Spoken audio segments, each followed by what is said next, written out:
আসসালামু আলাইকুম রহমতুল্লাহি ওবরাকাতুহু ইন্নাল হামদালিল্লাহি ওয়াসসালাতু ওয়াসসালামু আলা সাইয়্যিদিল মুরসালিন ওয়া আলা আলিহি ওয়া আসহাবিহি আজমাইন।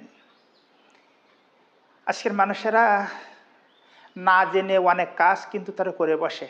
এমন কাজ কিছু করে বসে, তারা মনে করে এই কাজটা মনে হয় করা ভালো হচ্ছে, আর এই কাজটা মনে হয় গ্রহণযোগ্য।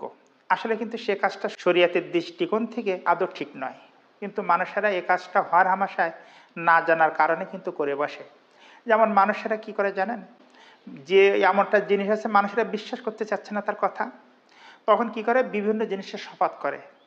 আর যিনি শোনে সে মনে করে যখন শপথ করতেছে তাহলে মনে হয় কথাটা ঠিকই আছে, কথাটা মনে হয় সত্য, তা না হলে শপথ করতো না। ছোটবেলায় যখন খেলাধুলা করা হতো, তখন বলতো আমার মায়ের দুধের কিরে করে বলছি আমি এই কাজটা করিনি, বা আমার এই বলটা ওখানে যায়নি, আমার দাগে পা পড়িনি, বা আমি রং সাইডে যাইনি। মায়ের দুধের কিরে করে এই কথাটা বলে। আবার অনেক মানুষেরা কি করে জানেন, মরা বাপের কসম খায়, যে আমার মরা বাপের কসম খেয়ে বলছি, আমার মরা মায়ের কসম খেয়ে বলছি। আর বাচ্চাটার মাথায় হাত রেখে বলে যে আমার এই বাচ্চার মাথায় হাত রেখে বলতে আমার এই বাচ্চার কসম করে বলছি।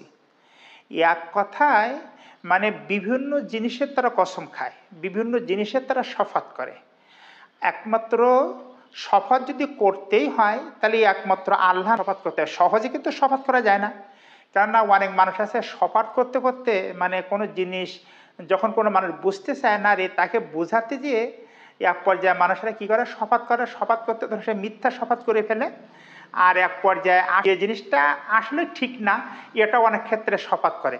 আসলে মূলত শপথ করে কিসের জন্য জানেন তো, সেই কথাটা বা সেই কাজটা আসলে যে সত্য এইটা দৃঢ় করার জন্যই কিন্তু মানুষেরা শপথ করে, তা না হলে কিন্তু শপথ করার কোনো প্রশ্নই আসে না। যদি কোনো মানুষ এক চান্সে জিনিসটা বিশ্বাস করে ফেলে তাহলে তো কোনো শপথ করার প্রশ্নই আসে না। তো যখন মানুষ বিশ্বাস করতে চায় না, তার কথা তার কাজ যখন বিশ্বাস করতে চায় না, তখন মানুষের বিশ্বাস যাতে করে এই বিশ্বস্ততা আনার জন্যই কিন্তু শপথ করে। এখন দেখি যে আসলে হাদিসে শপথ সম্পর্কে কি বলছে। বুখারী শরীফের হযরত ওমর রাদিয়াল্লাহু তাআলা আনহু সূত্রে মহানবী সাল্লাল্লাহু আলাইহি ওয়াসাল্লাম বলেন, তিনি বলেন, সাবধান, যদি তোমাদের শপথ করতে হয় তবে আল্লাহ ব্যতীত অন্য কারো নামে শপথ করো না। লোকজন তাদের বাপ দাদার নামে শপথ করত, তিনি বলেন সাবধান, তোমরা বাপ দাদার নামে শপথ করো না। তাহলে রাসূলুল্লাহ সাল্লাম বলতেছেন যে একমাত্র যদি শপথ করতে হয় তাহলে আল্লাহর নামে শপথ করবে, আর অন্য কারোর নামে শপথ করা যাবে না। এতে পিতা হোক, দাদা হোক, মা হোক, যে কোনো জিনিসের হোক, কোনো জিনিসের শপথ করা জায়েজ নেই। একমাত্র যদি একান্ত শপথ করতে হয় শুধুমাত্র আল্লাহর নামে শপথ করতে হবে। এটা কিন্তু আমাদের সর্বক্ষণ মনে রাখতে হবে। সম্মানিত দর্শক শ্রোতা মণ্ডলী, এই ছিল আমাদের আজকের ভিডিওটা ভালো লাগলে লাইক দেবেন। পরবর্তী কোনো ভিডিওতে দেখা হবে ইনশাআল্লাহ। ততক্ষণ ভালো থাকুন, সুস্থ থাকুন। আল্লাহ হাফিজ।